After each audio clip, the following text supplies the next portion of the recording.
Hello students, welcome to my YouTube channel the science brain.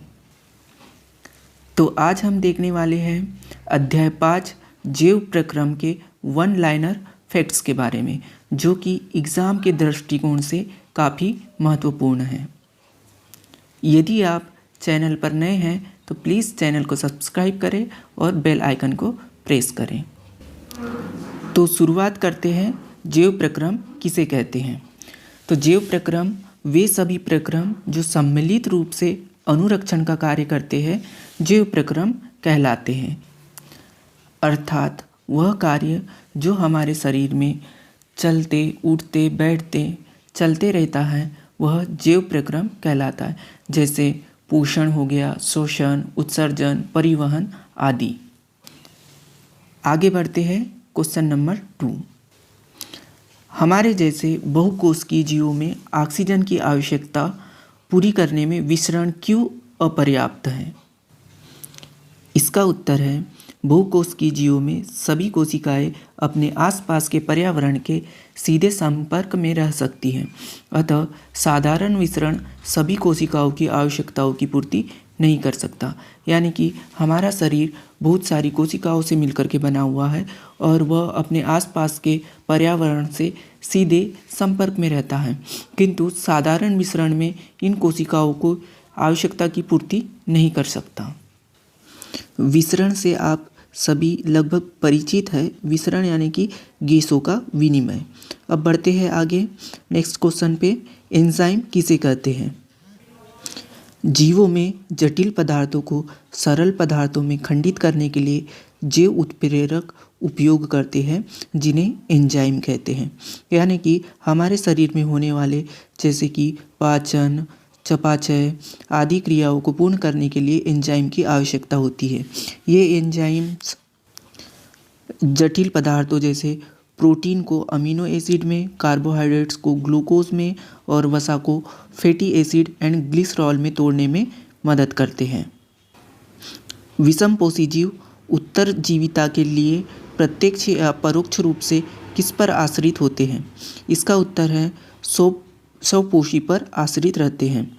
यानी कि स्वपोषी वह होते हैं जो अपना भोजन स्वयं बनाते हैं और विषमपोषी वो होते हैं जो कि अपना भोजन स्वयं नहीं बनाते हैं। विषमपोषी जीव के उदाहरण यदि हम देखें तो जंतु तथा कवक, यानी कि जैसे हम भी क्या हैं कि प्लांट्स पर निर्भर रहते हैं, साथ ही पौधों के साथ साथ हम जंतुओं पर भी निर्भर रहते हैं अपने पोषण के लिए। बढ़ते हैं अगले प्रश्न की ओर। प्रश्न 5, प्रकाश संश्लेषण क्रिया का समीकरण लिखिए, जो कि संतुलित समीकरण है, जो है 6CO2 + 12H2O, जो कि सूर्य का प्रकाश और क्लोरोफिल की उपस्थिति में C6H12O6 + 6O2 + 6H2O उत्पाद के रूप में बनाता है। यानी प्रकाश संश्लेषण को समझे तो कार्बन डाइऑक्साइड और जल दोनों मिलकर के सूर्य के प्रकाश और क्लोरोफिल की उपस्थिति में कार्बोहाइड्रेट में परिवर्तित हो जाते हैं, यानी कि ग्लूकोज में C6H12O6 और ऑक्सीजन साथ में जल भी उत्पाद के रूप में बनता है। बढ़ते हैं अगले प्रश्न की ओर। प्रश्न 6, प्रकाश संश्लेषण प्रक्रम में कौन सी घटनाएं संपादित होती हैं? यानी कि प्रकाश संश्लेषण में कौन कौन सी घटनाएं संपादित होती है? तो इसका उत्तर है क्लोरोफिल द्वारा प्रकाश ऊर्जा को अवशोषित करना। प्रकाश ऊर्जा को रासायनिक ऊर्जा में रूपांतरित करना तथा जल अणुओं का हाइड्रोजन तथा ऑक्सीजन में अपघटन करना, कार्बन डाइऑक्साइड का कार्बोहाइड्रेट में अपचयन करना।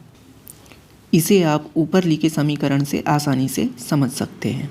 बढ़ते हैं अगले प्रश्न की ओर। प्रकाश संश्लेषण के लिए आवश्यक कच्ची सामग्री पौधा कहाँ से प्राप्त करता है?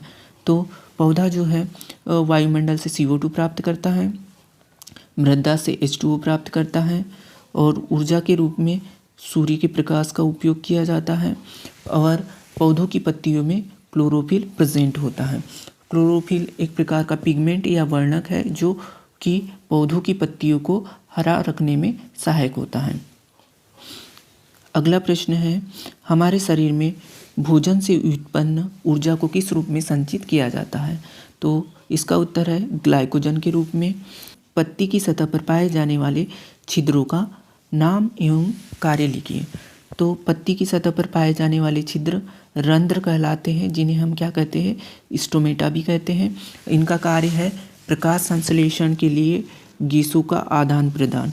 यह रंध्र जो है जड़ एवं तने पर भी पाए जाते हैं, साथ में वाष्पोत्सर्जन का भी कार्य करते हैं।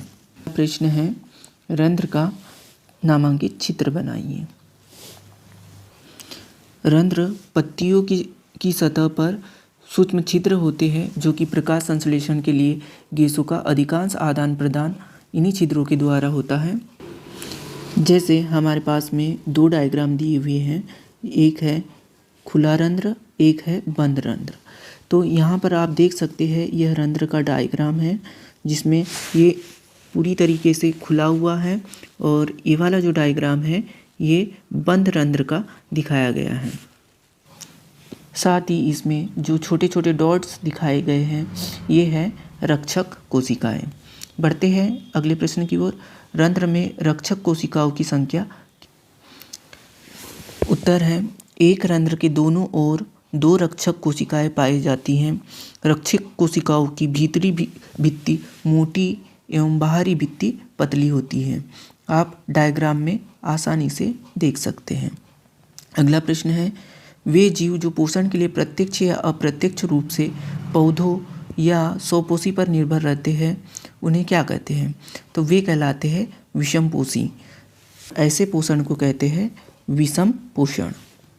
अगला प्रश्न है, वे जीव जो CO2 यानी वायुमंडल या बाहर एवं जल ग्रहण करके क्लोरोफिल एवं सौर प्रकाश की उपस्थिति में प्रकाश संश्लेषण की क्रिया द्वारा अपना भोजन स्वयं बनाते हैं उन्हें क्या कहते हैं? तो ये क्या कहलाते हैं? स्वपोषी कहलाते हैं एवं ऐसे पोषण को स्वपोषण कहते हैं। ऐसा इसलिए क्योंकि यह अपना भोजन स्वयं बनाते हैं। अगला प्रश्न है, पौधों में रंध्र कब बंद होते हैं?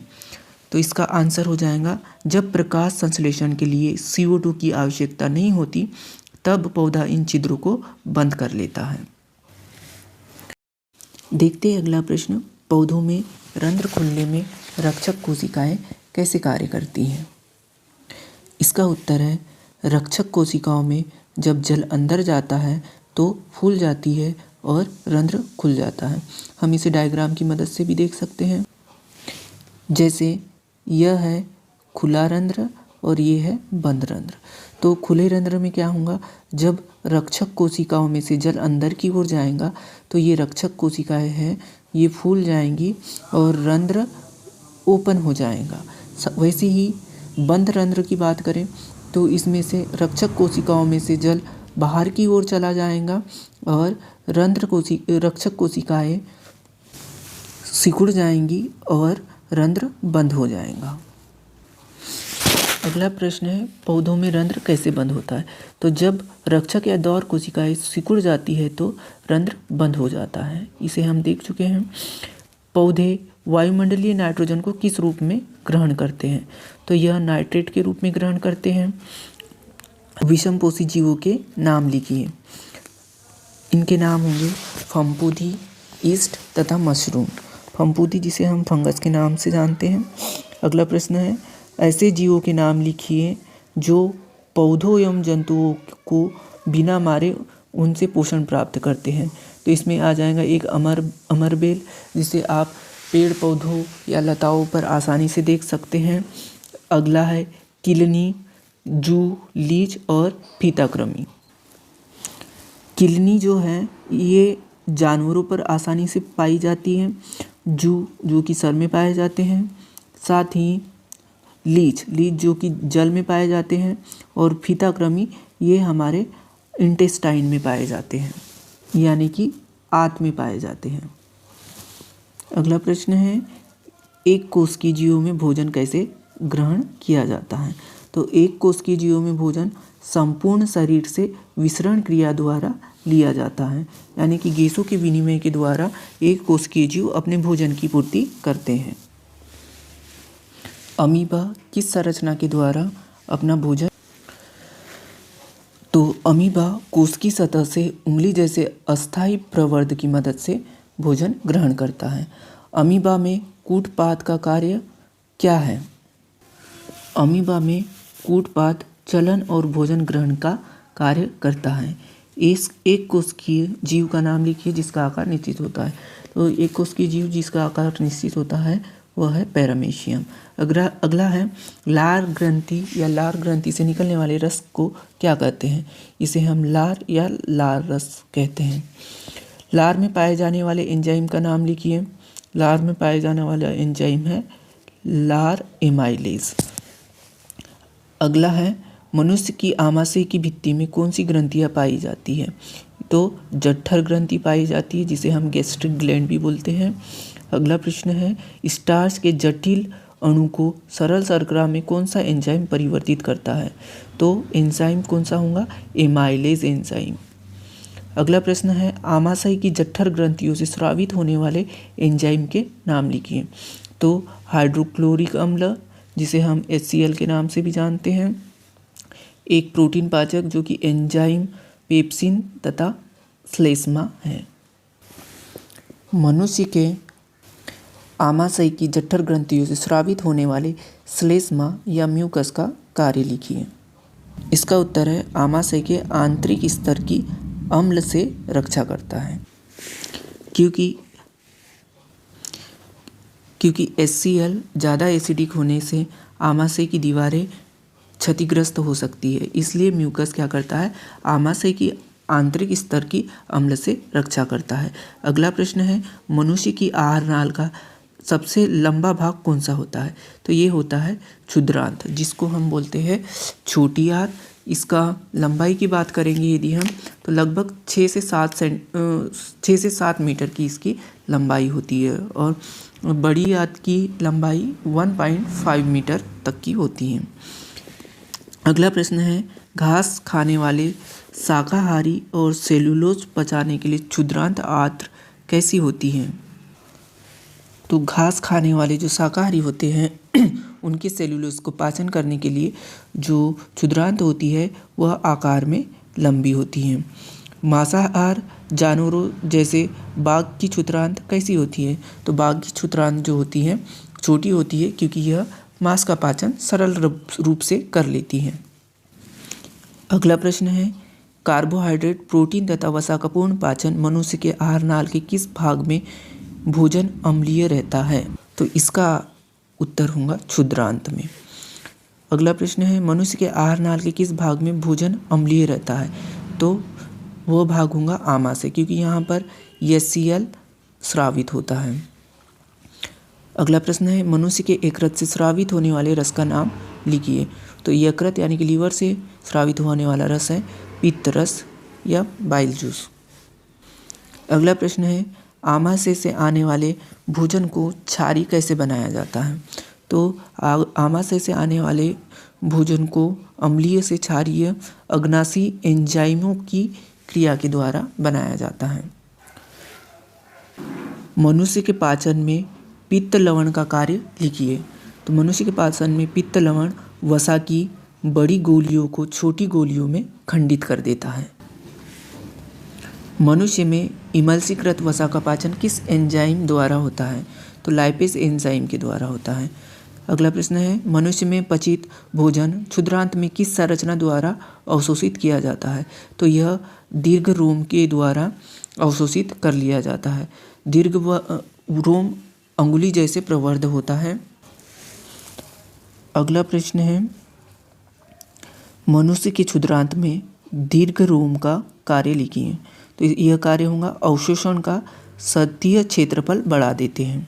अगला प्रश्न है जीवों में O2 की उपस्थिति में होने वाला शोषण कहलाता है। यह O2 की उपस्थिति में वायु शोषण होगा और O2 की अनुपस्थिति में अवायु शोषण होगा। अगला प्रश्न है जीवों में ऑक्सीजन की उपस्थिति में होने वाला शोषण वायु शोषण। मनुष्य के पेशियों में क्रैम्प का कारण क्या है? तो इसका आंसर होगा पेशियों में लैक्टिक अम्ल का निर्माण। अब क्रैम्प क्या है? क्रैम्प जनरली हम देर तक के बैठे रहते हैं या खड़े रहते हैं, इस एक ही पोजीशन पे रहते हैं, तो इससे शरीर हमारा ऐड जाता है या तनावग्रस्त हो जाता है, जिससे क्रैम्प हो जाता है। तो ये किस कारण से होता है? पेशियों में लैक्टिक अम्ल का निर्माण होने के कारण। अगला प्रश्न है, मनुष्य की पेशियों में लैक्टिक अम्ल का निर्माण कब होता है? तो पेशियों में जब ऑक्सीजन का अभाव हो जाता है तो पायरूवेट 3 कार्बन वाले अणु लैक्टिक अम्ल में परिवर्तित हो जाता है। अगला प्रश्न है, ऊर्जा मुद्रा किसे कहते हैं? इसे एटीपी को कहते हैं, जिसे एडिनोसिन ट्राइफॉस्फेट के नाम से जानते हैं। इसका फुल फॉर्म आप कमेंट बॉक्स में अवश्य लिखें। अब देखते हैं एटीपी का कार्य क्या है। तो यह एटीपी जो है पेशियों की सिकुड़ने में मदद करती है, तंत्रिका आवेग का संचरण करने में मदद करती है, साथ में प्रोटीन के संश्लेषण में भी एटीपी आवश्यक होती है। चावल के पानी में कुछ बूंदें आयोडीन की डाली जाए तो विलयन का रंग नीला हो जाता है। इससे प्रदर्शित होता है कि चावल के पानी में उपस्थित है। तो इससे क्या प्रदर्शित होगा कि चावल के पानी में स्टार्च प्रेजेंट है। श्वसन की क्रिया में स्थलीय जंतु ऑक्सीजन कहाँ से ग्रहण करते हैं? तो हम नॉर्मली क्या करते हैं? ऑक्सीजन वायुमंडल से ग्रहण करते हैं। तो इसका आंसर क्या हो जाएगा? वायुमंडलीय ऑक्सीजन। श्वसन की क्रिया में जलीय जंतु ऑक्सीजन कहाँ से ग्रहण करते हैं? तो यह जल में विलीय ऑक्सीजन को ग्रहण करते हैं। अगला प्रश्न है, मानव में श्वसन वर्णक का नाम लिखिए। तो मानव में श्वसन वर्णक क्या होता है? हीमोग्लोबिन होता है, जो क्या करता है? ऑक्सीजन को शरीर के विभिन्न भागों तक के ले जाने का कार्य करता है। अगला प्रश्न है, मनुष्य के श्वसन तंत्र में वायु, धूल तथा दूसरी अशुद्धियाँ रहित पहुँचे इस कार्य के लिए कौन सी रचनाएं पाई जाती हैं? तो इसका आंसर हो जाएगा श्वास नली में महीन बाल एवं श्लेष्मा की परत। नाक में पाए जाने वाले छोटे छोटे बाल और जो म्यूकस की परत होती है वो क्या करती है? वायु से जाने वाले धूल के कण या अन्य पार्टिकल्स को वो अंदर जाने से, शरीर के अंदर जाने से रोकते हैं। मनुष्य के श्वसन तंत्र में गुब्बारे जैसी रचना का नाम लिखिए। तो ये होती है कूपिकाएँ। ये हमारा फेफड़ा होता है, 2 फेफड़े होते हैं और यहीं पर फेफड़ों में यहाँ पर छोटी छोटी कूपिकाएँ बनी होती है, जो क्या काम करती हैं? रुधिर वाहिकाओं के द्वारा शरीर के विभिन्न अंगों तक के ऑक्सीजन पहुंचाने का कार्य करती हैं। अगला प्रश्न है, मनुष्य के श्वसन तंत्र में पाई जाने वाली कूपिका का कार्य लिखिए। तो कूपिका एक सतह उपलब्ध कराती जिससे गैसों का विनिमय होता है। मनुष्य में श्वसन क्रिया में ग्रहण की ऑक्सीजन यानी O2 को ऊतक तक पहुंचाने का कार्य करता है श्वसन वर्णक हीमोग्लोबिन। हम यहाँ पर भी देख चुके हैं। मनुष्य के हृदय में ऑक्सीजन रहित एवं ऑक्सीजन जनित रुधिर न मिलने से क्या लाभ है? तो इसका उत्तर है शरीर को उच्च दक्षतापूर्ण ऑक्सीजन की पूर्ति कराता है।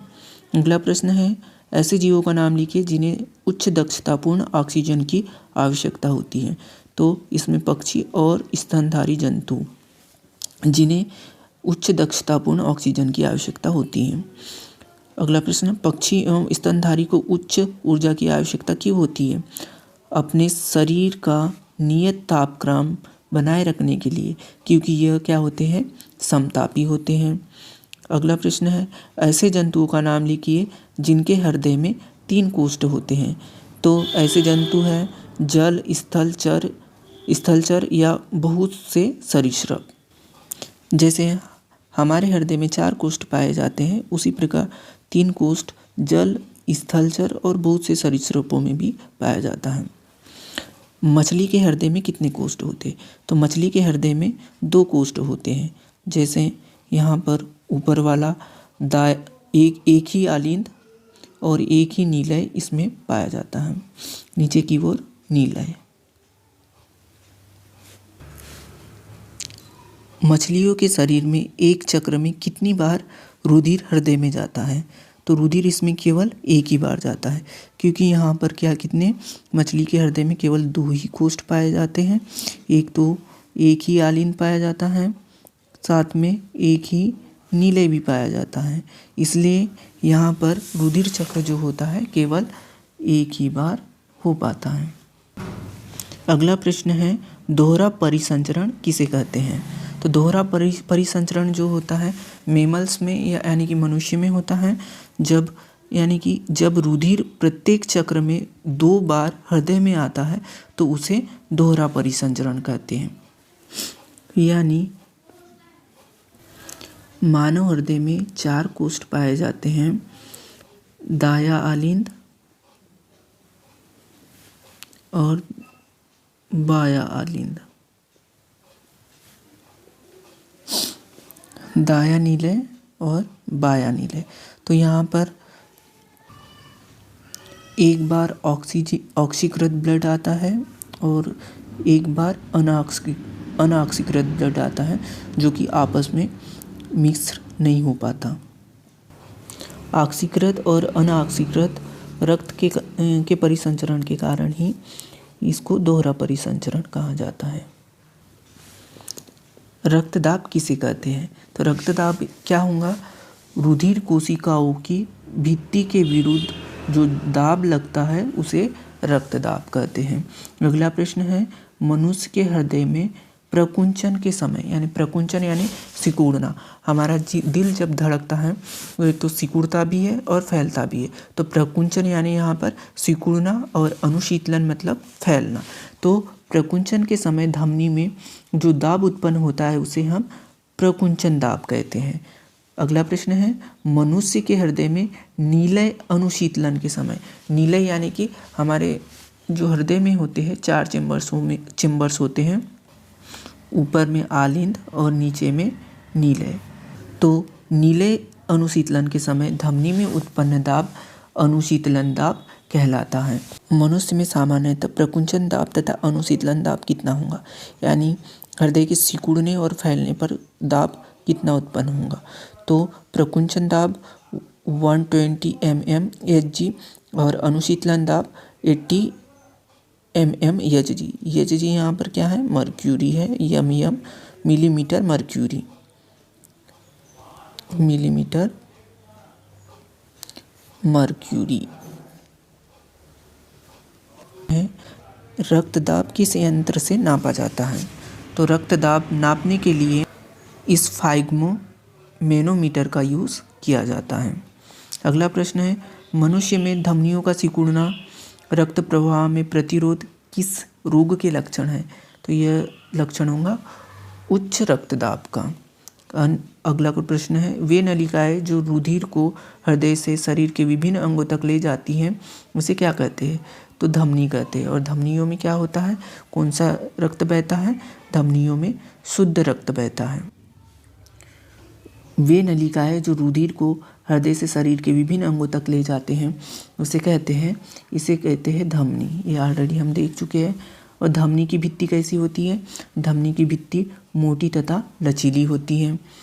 वे नलिकाएं जो विभिन्न अंगों से यानी कि शरीर के विभिन्न अंगों से रुधिर एकत्र करके वापस हृदय में लाती है उसे वे क्या कहलाती है? शिराएं कहलाती हैं। और शिराओं में क्या होता है? डीऑक्सीजनेट या अनऑक्सीकृत ब्लड होता है। प्लेटलेट्स का क्या कार्य है? तो प्लेटलेट्स क्या काम करती है? रक्त स्राव के स्थान पर रुधिर का थक्का बनाकर मार्ग अवरुद्ध कर देती है। यानी जब भी हमें घाव या चोट लगती है तो जब घाव सूखने लगता है तो वो प्लेटलेट्स की मदद से सूखता है। लसिका किसे कहते हैं? कोशिका की भित्ति में उपस्थित छिद्रों द्वारा कुछ प्लाज्मा प्रोटीन तथा रुधिर कोशिकाएं बाहर निकलकर उत्तक के अंतर कोशिकीय अवकाश में आ जाते हैं, उसे लसिका कहते हैं। यानी कि ये हमारी एक कोशिका है, यहाँ पर प्लाज्मा प्रोटीन तथा रुधिर कोशिकाएं हैं जो क्या होती कि कुछ मात्रा में, पूरी नहीं, एकदम छोटे अमाउंट में कुछ जो है छन करके क्या हो जाती है? बाहर हो जाती हैं। वही क्या कहलाती है? लसिकाएं कहलाती हैं। लसिका का रंग कैसा होता है? रंगहीन होता है। अगला प्रश्न है प्रकाश संश्लेषण की क्रिया पौधों में किस भाग में उत्पन्न होती है? तो ये पत्तियों में। जाइलम का क्या कार्य है? तो जाइलम क्या करता है? जड़ के द्वारा जल और खनिज लवणों को अवशोषित कर पौधों के विभिन्न भागों तक पहुंचाने में मदद करते। अब इसे याद कैसे रखना है, ज यानी कि जाइलम, तो ये कहाँ से होगा, जड़ से ले जाएगा ऊपर की ओर, पत्तियों की ओर।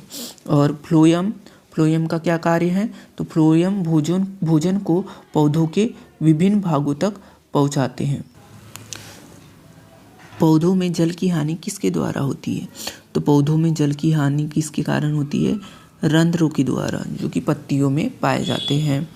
उत्सर्जन किसे कहते हैं, तो उत्सर्जन हानिकारक उपापचयी वर्ज्य पदार्थों का निष्कासन उत्सर्जन कहलाता है। यानी कि जो भी हानिकारक उत्सर्जित पदार्थ है जो हमारे शरीर में बनते हैं, उन्हें बाहर निष्कासित करने की प्रक्रिया ही क्या कहलाती है, उत्सर्जन कहलाती है। मानव के उत्सर्जन तंत्र के अंगों का नाम लिखिए, तो एक जोड़ा वृक्क पाए जाते हैं, ये दोनों मिलकर के क्या, एक जोड़ा वृक्क पाए जाते हैं। साथ में एक जोड़ी मूत्रवाहिकाएं पाई जाती है, और एक मूत्राशय और एक मूत्रमार्ग पाया जाता है। प्रत्येक वृक्क में पाए जाने वाले निस्यंदन एकक को क्या कहलाते हैं, तो ये क्या कहलाते हैं, नेफ्रॉन कहलाते हैं, यह वृक्काणु। अगला प्रश्न है, कृत्रिम वृक्क द्वारा नाइट्रोजनी अपशिष्ट उत्पादों को रुधिर से निकालने की युक्ति क्या कहलाती है, तो ये अपोहन या डायलिसिस कहलाती है।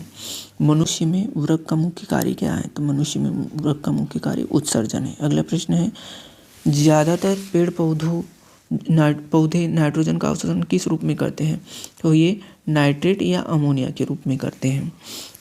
पाचन नली में सर्वप्रथम भोजन में मिलने वाला एंजाइम कौन सा होता है, एमाइलेज एंजाइम।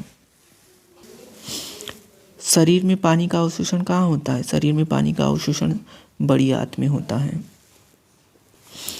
जीवधारियों में ऊर्जा मुद्रा का नाम लिखिए, तो एटीपी है ये, एडिनोसिन ट्राइफॉस्फेट।